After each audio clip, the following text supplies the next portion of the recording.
Hello, everyone, and welcome back to our channel. Today, we have a deeply saddening and concerning topic to discuss, a tragic incident that unfolded at a state-licensed daycare in the Bronx, New York. In this heartbreaking event, a 1-year-old boy lost his life, and 3 other children were rushed to the hospital due to suspected opioid exposure. This incident serves as a stark reminder of the critical importance of child safety, the dangers posed by opioids, and the need for increased awareness and preventive measures. Join me as we delve into the details of this heartbreaking incident and explore what we can learn from it to protect our children and communities. As the community grapples with a devastating tragedy that unfolded at a Bronx daycare, the New York City Medical Examiner's Office has initiated a crucial investigation. They are conducting a comprehensive autopsy to determine the exact cause of the 1-year-old boy's tragic death. This autopsy will play a pivotal role in shedding light on the circumstances surrounding this heart-wrenching incident. Mayor Eric Adams, during a news briefing that was streamed online, has made a significant statement regarding the incident. He expressed that all 4 children involved in this incident appear to have come into contact with an opioid. These words from the mayor underscore the gravity of the situation and raise numerous questions about how such a dangerous substance could have been accessible to these innocent children. The autopsy's results will be eagerly awaited as they hold the key to understanding the sequence of events that led to this tragedy and, most importantly, may provide vital information to prevent such incidents in the future. In the meantime, our hearts go out to the affected families, and it serves as a stark reminder of the urgency to ensure the safety and well-being of our children in every possible way. Now, as we delve further into this heartbreaking incident, it's crucial to understand that there's an ongoing, rigorous police investigation at play. Joseph E. Kenney, the police department's chief of detectives, has confirmed that this case is currently under active criminal investigation. This signifies the seriousness with which law enforcement is treating this tragic event. What makes this situation even more alarming is the discovery made by investigators during the execution of a search warrant at the daycare site. Suspicion of opioid exposure was intensified not just by the children's symptoms but also by the alarming discovery of a peculiar device known as a kilo press. This device is a chilling reminder of the dangerous world of illicit drugs. It's typically used by drug dealers for one sinister purpose: to package large quantities of drugs. The presence of such a device at the daycare raises unsettling questions about how it came to be there and the potential implications it holds for the safety and well-being of children. This discovery, coupled with the ongoing police investigation, highlights the need for answers, accountability, and immediate action to ensure the safety of our children in daycare facilities. It's imperative to delve into the licensing status of the daycare involved in this tragic incident. Daycare facilities are expected to adhere to strict state regulations to ensure the safety and well-being of children under their care. In this case, the daycare had obtained a state license from the Office of Children and Family Services and had passed not 1 but 2 inspections upon opening in January. Moreover, a surprise inspection conducted just last week, on behalf of the state agency by the city's health department, found no violations. This might lead us to wonder how such a tragedy could occur in a facility that seemingly complied with regulations.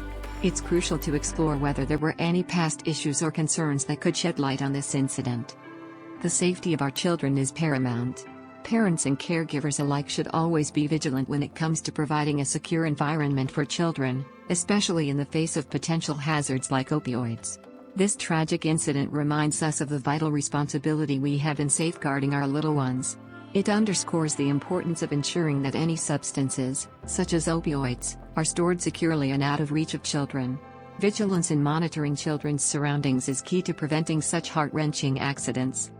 In situations where opioid exposure occurs, the use of Narcan, also known as naloxone, can be a lifesaver. Narcan is an opioid antagonist, meaning it can rapidly reverse the effects of opioid overdose. In this case, emergency workers administered Narcan to the affected children, which played a crucial role in saving their lives. It's worth understanding how this medication works. Narcan essentially binds to the same receptors in the brain that opioids do, displacing the opioids and restoring normal breathing. This underscores the importance of having Narcan readily available, especially in areas where opioid exposure is a risk. As we reflect on this tragic incident, it becomes abundantly clear that prevention, awareness, and education are our most potent tools against such heartbreak. Caregivers must be informed about the potential dangers of opioids, even in seemingly safe environments like daycare facilities. Additionally, communities need to come together to raise awareness about opioid safety, not just among caregivers but also within the broader community. We must work collectively to prevent such devastating incidents from happening again. Education about the proper handling and storage of opioids, as well as recognizing the signs of exposure, is crucial. Let's use this tragedy as a catalyst for heightened awareness, preventive measures, and stronger community support to protect our children. While we delve into the details of this tragic incident, it's crucial to highlight a significant aspect: the possible involvement of fentanyl. Fentanyl, a potent synthetic narcotic, is increasingly making its way into the illicit drug supply across the United States. Although it has not been definitively identified as the direct cause of this particular incident, the city's health commissioner, Dr. Ashwin Basan, has cited it as a possible factor. This raises a red flag, as fentanyl is known for its extreme potency and its capacity to cause severe harm, even in minute quantities. Fentanyl is an opioid that is estimated to be 50 to 100 times more potent than morphine. Its potency poses an exceptionally high risk, particularly when it is present in illicit drugs. The illicit drug market is often rife with substances that are contaminated or adulterated with fentanyl, making it difficult for individuals to gauge the strength of the drugs they are consuming. This unpredictability has contributed significantly to the opioid crisis, leading to countless overdoses and tragic consequences. Fentanyl's presence in the illicit drug supply has made it a key driver of opioid-related fatalities in the United States, affecting not only adults but tragically even our youngest and most vulnerable, as we've seen in various heartbreaking cases. As we dig deeper into the details of this tragic incident, it's essential to examine the daycare facility where the heartbreaking incident unfolded. The daycare in question had opened its doors in January with an official license from the state's Office of Children and Family Services. This licensing process involves rigorous assessments and evaluations to ensure that the facility meets the necessary safety and quality standards. Remarkably, the daycare had successfully passed not just one but two inspections, demonstrating its initial compliance with state regulations and requirements. These inspections are designed to assess the facility's adherence to protocols and safety measures that are crucial for the well-being of the children in their care. Additionally, and perhaps even more concerning, a surprise inspection was conducted by the city's health department just the week before this tragic incident occurred. Astonishingly, this surprise inspection found no violations at the daycare facility. This discovery raises questions about how such a devastating incident could occur in a facility that, on the surface, appeared to be in compliance with all the necessary regulations. When the alarming 911 call came in, it triggered a swift and crucial emergency response. Emergency medical workers raced to the scene, responding to the urgent report of 3 unconscious children at the daycare facility located in the Bronx. The situation was dire, as they arrived to find not just 1, but 3 young children in a grave state of distress. Among them were the 1-year-old boy, who tragically lost his life, a 2-year-old boy, and an 8-month-old girl. These children were not only unresponsive but also displayed harrowing symptoms consistent with opioid exposure. This included symptoms like extreme lethargy and impaired consciousness. In the face of such a distressing scenario, the emergency medical workers acted swiftly, utilizing their training and expertise to provide immediate medical attention to these innocent children. Their rapid response included administering the life-saving overdose reversal medication Narcan, a critical intervention in cases of opioid exposure. This courageous and compassionate response was instrumental in reviving the affected children and getting them to medical care in the nick of time.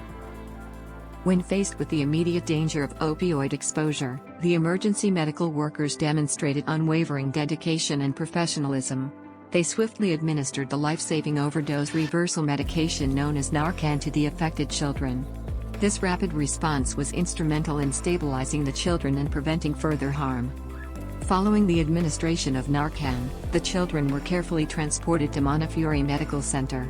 This quick action ensured that they received the specialized medical attention and care required to address the severity of their condition. As we closely monitor the developments following this tragic incident, it's essential to provide updates on the condition of the children involved. The 8-month-old girl and the 2-year-old boy, both of whom were administered Narcan, displayed signs of recovery. The girl was reported to be in stable condition, offering a glimmer of hope in the face of adversity. However, the 2-year-old boy, while showing signs of improvement, remained in critical condition as of early Saturday. Our thoughts and prayers go out to him and his family as they navigate this challenging journey toward recovery. Tragically, the one-year-old boy at the center of this incident, identified as Nicholas Dominici, did not survive the harrowing ordeal. He was pronounced dead at Montefiore Medical Center, leaving a heart-wrenching void in the lives of his loved ones. It's especially poignant to note that Nicholas would have celebrated his second birthday in November, a painful reminder of the potential that was tragically cut short. In the unfolding tragedy that gripped the Bronx Daycare, there's another concerning element to consider. A fourth child, a 2-year-old boy, had left the daycare shortly after noon.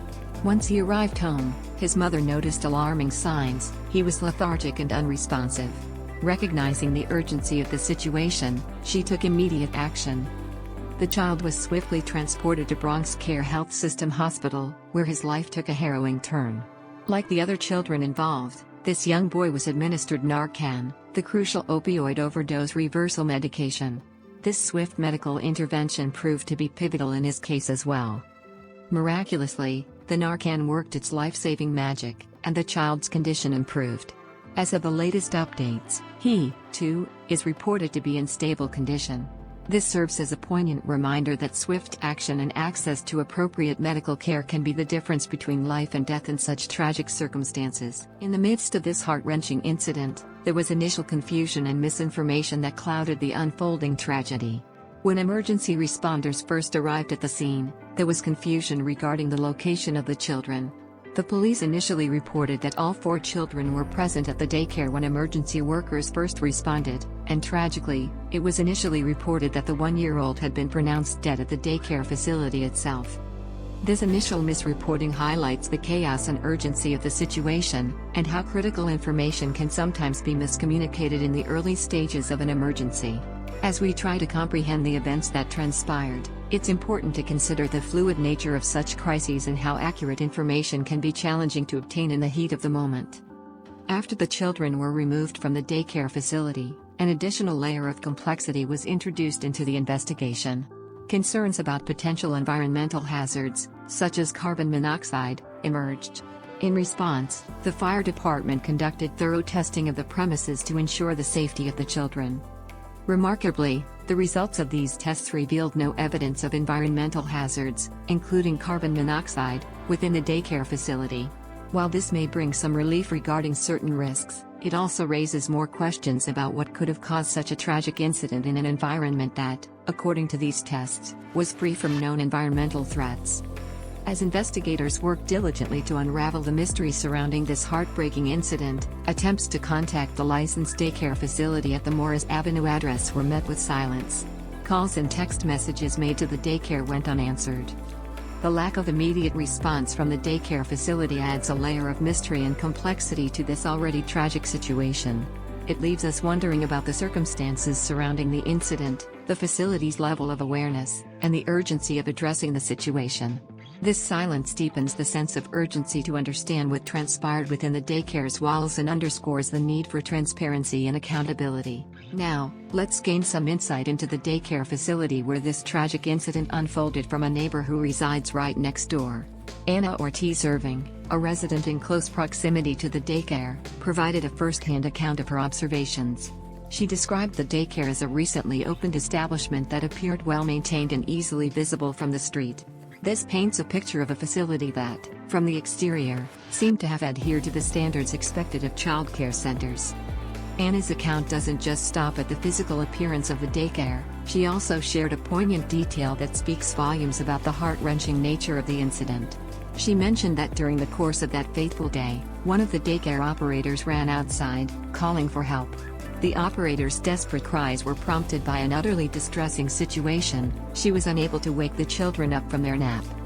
This detail underscores the sheer urgency and panic that must have gripped those present at the daycare as they realized the severity of the situation. It's a stark reminder of the emotional toll this incident has taken on those directly involved. Anna's account serves as a window into the chaotic moments that unfolded that day and the valiant efforts made to seek help when it was needed the most. It's crucial to remember that in the face of such heartbreak, the importance of understanding the circumstances, supporting those affected, and advocating for the safety and well-being of children in daycare facilities cannot be overstated. Let's delve into a deeper exploration of the broader context of the opioid crisis in the United States, which has seen the rapid spread of substances like fentanyl and, tragically, even young children being affected. The tragic incident we're discussing today is not an isolated event but rather a poignant reflection of a much larger crisis that has been gripping the United States, the opioid crisis. This crisis has not only persisted but has intensified over the years, with substances like fentanyl playing a central and devastating role. Fentanyl, a synthetic opioid, has surged in prominence within the illicit drug market due to its alarming potency. It's estimated to be 50 to 100 times more potent than morphine, making even minuscule amounts potentially lethal. The opioid crisis, which originally emerged from the overprescription of pain medications, has undergone a chilling transformation.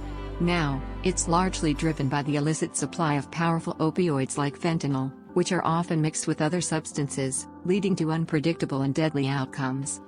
What's particularly heart-wrenching is that this crisis knows no bounds, affecting individuals of all ages, including the very young. The tragic cases we've discussed today, where infants and toddlers have been exposed to opioids, are not isolated incidents. They're a stark reminder that the opioid crisis spares no one, not even the most vulnerable among us. The impact of the opioid crisis is profound, extending well beyond the individuals who use these substances. Families, communities, and healthcare systems all grapple with the far-reaching consequences. It's a crisis that demands our collective attention, resources, and efforts to combat effectively. Efforts are underway on multiple fronts to address this crisis, from increased access to naloxone, Narcan, for overdose reversal to stricter regulations on prescription opioids. But the road ahead is challenging, and it's crucial for us, as a society, to remain vigilant and committed to preventing further tragedies and providing support for those affected. The incident we've discussed today serves as a stark and heartbreaking reminder of the urgency of the opioid crisis in the United States. It underscores the critical importance of raising awareness, advocating for stronger prevention measures, and ensuring that children, our most vulnerable members of society, are shielded from the devastating effects of these potent and dangerous substances. Here's an elaboration on these tragic cases involving young children and opioid overdoses to emphasize the gravity of the issue. Before we dive further into the heart-wrenching incident we're discussing today, it's essential to recognize that this is not an isolated occurrence. Regrettably, we've seen a string of devastating cases where young children have fallen victim to opioid overdoses, underscoring the profound seriousness of this issue. In February, the life of a 16-month-old boy on Staten Island was tragically cut short due to an overdose. The city's medical examiner determined that his death resulted from a combination of fentanyl, acetylfentanyl, and cocaine overdose, and it was ruled as a homicide. It took 3 months, but police say they now know what caused the death of a 16-month-old child on Staten Island. They say the baby died from a cocaine and fentanyl overdose. Officers responded to a home on Hamilton Avenue back in February and found the baby unresponsive in a bedroom. He was taken to the hospital where he was pronounced dead. The death has been ruled a homicide, but there are no arrests in the case at this point. This case serves as a grim reminder that even very young children can be exposed to and harmed by these dangerous substances. In November of the previous year, a 10-month-old granddaughter of the acclaimed novelist Paul Auster lost her life to a fentanyl and heroin overdose. This devastating incident led to charges against her father, Daniel Auster.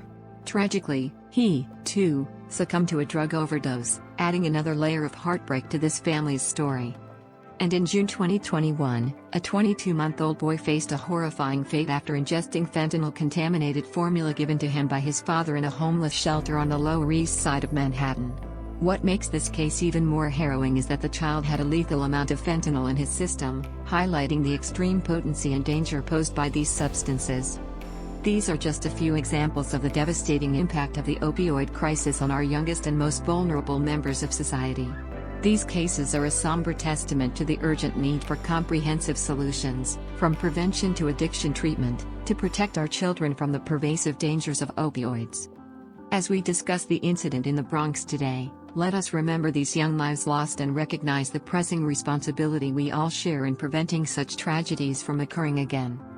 To highlight the broader context and emphasize the urgency of addressing the opioid crisis, particularly when it comes to protecting our youngest. National impact. It's essential to recognize that the heartbreaking cases we've discussed are not isolated incidents but rather indicative of a broader and deeply concerning issue: the widespread proliferation of fentanyl and other opioids.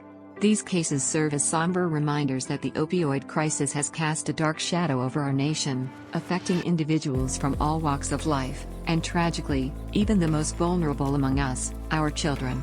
In the midst of this heartbreaking tragedy, it's essential to pause and reflect on the family that has been forever changed by the loss of their youngest member, Nicholas. Nicholas was not just a child, he was the youngest of 5 siblings, a cherished and beloved addition to a loving family. Nicholas's journey to the daycare was filled with anticipation and hope. He had just begun attending the daycare for a mere week before this devastating incident unfolded. The family had eagerly awaited this moment, navigating a wait list to secure his placement. Their eagerness spoke volumes about their commitment to providing Nicholas with the best possible care and opportunities. In the wake of this unimaginable loss, Nicholas's father, Otoniel Feliz, finds himself grappling with a profound grief that words can scarcely describe. The simple act of opening the door to their home, once filled with Nicholas's laughter and presence, has become an agonizing reminder of what they've lost. The void left by Nicholas's absence is immeasurable, and the pain of missing their little one is a burden they now bear. Nicholas's mother, Zoila Dominici, paints a poignant picture of her son. She fondly remembers him as an incredibly intelligent child, someone who would eagerly repeat everything said to him, and as a child brimming with love. Her words reflect the deep and unconditional love that this family shared with Nicholas, a love that now lingers in their memories and hearts. Their loss is a stark reminder of the fragility of life and the immense love that families have for their children. In this difficult moment, our hearts go out to Nicholas's family as they navigate the painful journey of grief and remembrance. Their experience serves as a poignant reminder of the preciousness of every child's life and the importance of ensuring their safety and well-being. Now, let's take a closer look at the daycare where this heart-wrenching incident transpired. This child care facility, nestled at 2707 Morris Avenue, was officially registered in May, marking the beginning of its journey in providing care and support to our community's children. What's remarkable is that this daycare had the capacity to embrace and nurture up to 8 children, encompassing a diverse age range from as young as 6 weeks old to children as old as 12 years. This speaks to the daycare's commitment to serving children in their most formative years, from infancy to pre-adolescence. However, as we continue to uncover the tragic details surrounding this incident, it's essential to acknowledge that the owner of this daycare has been arrested. This development adds another layer of complexity to this already heartrending situation, as we grapple with the implications of this arrest in relation to the incident. Breaking developments in this heartbreaking incident have led to the arrest of 2 individuals connected to the daycare facility at the center of this tragedy. Daycare operator Gria Mendez and tenant Carlisto Acevedo Brito now face a series of serious charges, including murder, manslaughter, and assault. These charges underscore the gravity of the situation and the legal consequences they may face. During their arraignments, an important concern emerged: both Mendez and Brito were considered flight risks. Let's delve into the factors that contributed to this determination. Firstly, it was noted that Mendez lacks U.S. citizenship and has ties to the Dominican Republic. This, coupled with the gravity of the charges against her, raised concerns that she might attempt to evade the legal process. Furthermore, Brito, a Dominican Republic national, was found to be in the country illegally. This added another layer of complexity to the situation, making him susceptible to flight risk concerns. Mendez's attorney emphasized that her only involvement in this tragic incident was renting a room to Brito, her husband's cousin, for $200 a week. There was no evidence to suggest her direct involvement in any illicit activities. However, the judge pointed to Brito's alleged possession of a kilo of fentanyl found in a hallway closet outside his room within the daycare. Prosecutors argued that Mendez had participated in a reckless, depraved act by renting him a room where this dangerous substance was stored. The presence of drug production equipment inside the daycare facility further deepened the gravity of the situation. Police believe that the children may have inhaled fentanyl particles during their day-long exposure on that fateful Friday. Furthermore, as the investigation into this heartbreaking incident continues, authorities are actively seeking to question Gria Mendez's husband. Detectives have uncovered a crucial detail: Mendez had multiple conversations with her husband in the immediate aftermath of the tragic events that unfolded on that fateful Friday afternoon. These conversations are a critical piece of the puzzle as investigators strive to uncover the full scope of this tragedy. In a significant development, authorities have managed to recover video footage depicting Mendez's husband and other individuals hastily leaving the daycare with bags during the initial moments of confusion. This footage adds another layer of complexity to the case and raises important questions about what transpired within the daycare facility. As we navigate the evolving details of this heartbreaking incident, we urge you to stay tuned for further developments in this case. Your awareness and support are crucial in seeking justice for the affected families and ensuring that such tragedies are prevented in the future. Thank you for joining us today and being a part of this important conversation. We kindly ask for your support in hitting that like button, sharing this video to spread awareness, and leaving your thoughts in the comment section below. Don't forget to hit the notification bell so you can stay updated on this case and other important topics we cover. Your engagement means the world to us, and together, we can make a difference. Thank you for watching.